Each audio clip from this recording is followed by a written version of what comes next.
Man, life come at you fast, don't it? To think just a few months before all this madness, I was in the biggest game of my life, labeled the next big thing coming to the league, on top of the world, bruh. And snap, just like that, it's all gone. Caught up in something that no matter the outcome is bound to change not only my basketball career, but my life as a whole. All the sponsorships, endorsements, those gone. Suspended from Florida State indefinitely.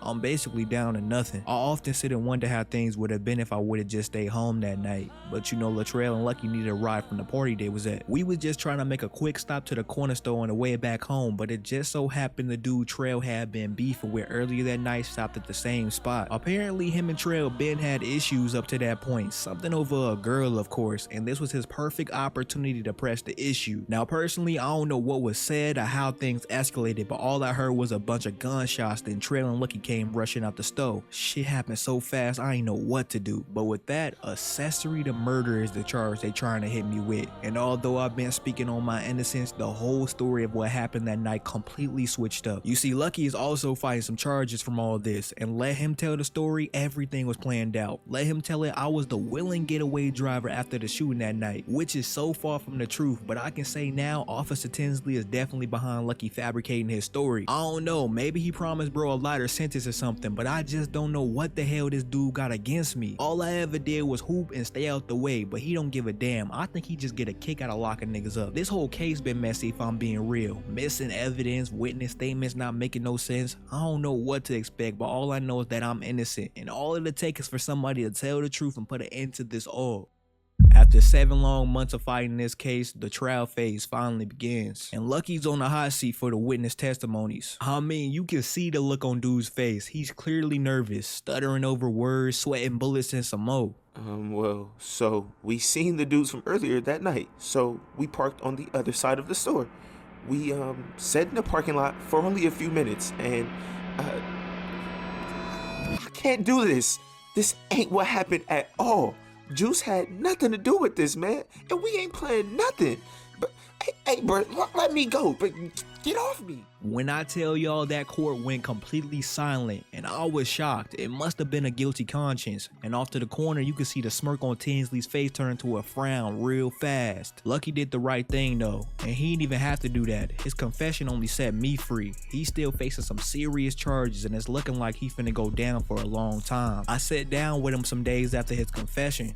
He looked me dead in my eye and told me he didn't have much to live for. He been in the street since he was about 12, causing trouble, going in and out the system. But me, I got goals, a lifelong dream to make it big, and he said he sacrificed a lighter sentence to make sure I can achieve that. And that right there is something I'll forever be thankful for. The truth is out, and although my hands are clean of any charges, that whole situation turned my world upside down. See, as I was caught up with my case, I missed out on everything. The combine, the interviews, the team workouts, shit, my entire reputation with majority of GMs and scouts was ruined, and so I had no other option but to remove my name from the draft. I've been devastated for sure. Before everything went down, I was projected to go lottery, easy. But on draft night, I was back at the crib, watching everybody getting their name called, just thinking, that should have been me. And I'm already knowing you probably like, oh, this the part where he gets all motivated and fights through adversity. But nah, with everything going downhill like that, the media tarnishing my name, and still grieving my best friend's death, I went to the darkest place I've been in my life. I felt like I needed some space and some time alone, so I came back down to Florida and basically locked myself in my apartment, completely closing myself off from the world. I'm talking fuck picking up a basketball. I ain't been able to get out of bed for weeks on end. I ain't know what was next. Do I go back to college, overseas? Do I just call it quits here? But sure enough, my pops finally got a hold of me, randomly showed up to my apartment on 10, got on my ass about how I was living and let me know I was actively fumbling my dreams, all that I had worked so hard for. The disappointment in his eyes was something I had never seen before. Then I thought back to Trail. Like I said, this hooping shit was our dream, and I just knew he wouldn't want me to go out like that. But it's like, where do I go from here? At this point, it's the middle of January. Ain't no team on any level gonna be able to pick me up this late in the season. Well, after long thought, I gotta take what feel like a leap of faith and enter my name in the 2024 NBA draft. It's a huge risk for sure. I ain't hooped in about a year, and I only got 6 months to the draft, so there's a bunch of question marks when my name is brought up, but I gotta go for it. This right here feeling like my last chance.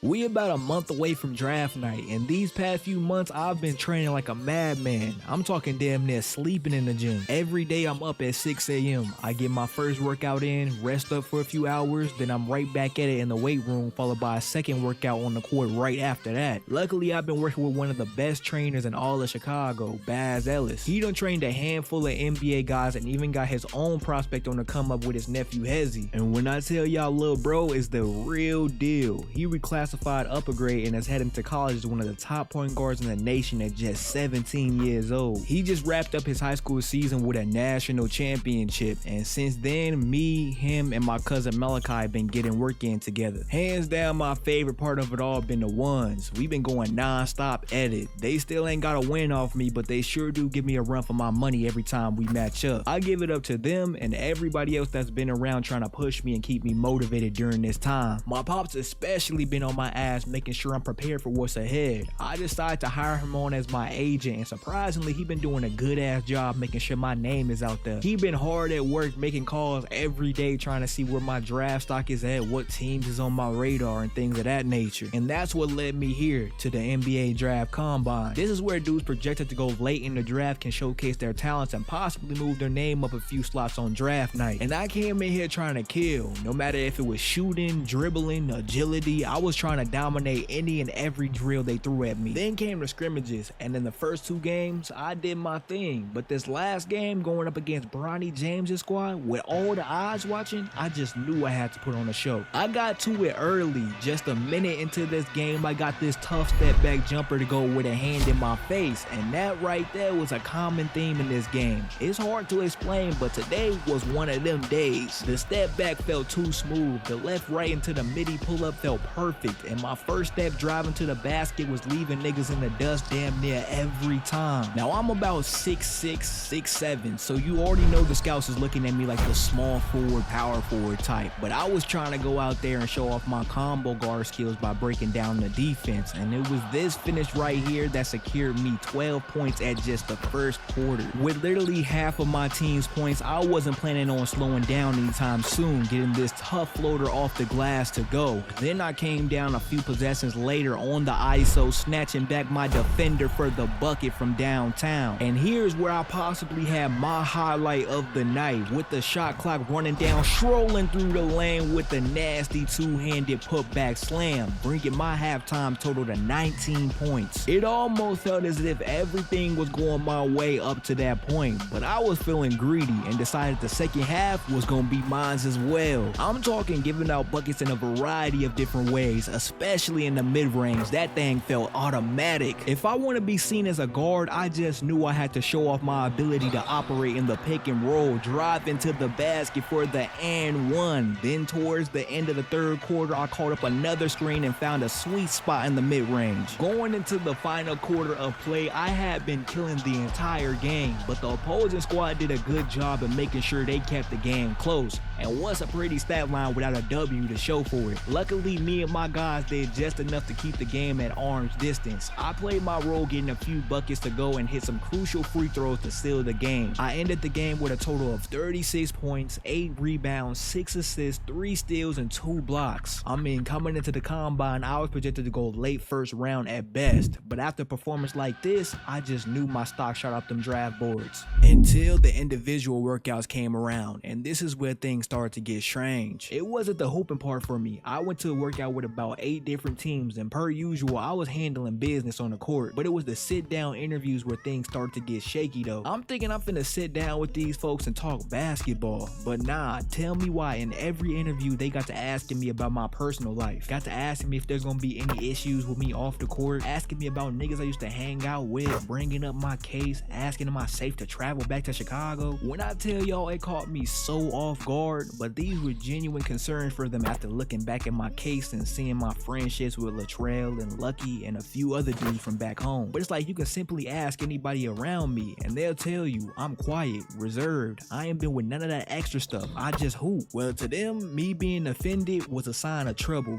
Rumor got to spreading about this nasty attitude I apparently got, something I've never heard about myself a day in my life. Wasn't too much I could do about it either. I just had to pray that come draft night, the teams that was interested in me would look at my skills on the court and not some BS narrative made up about me.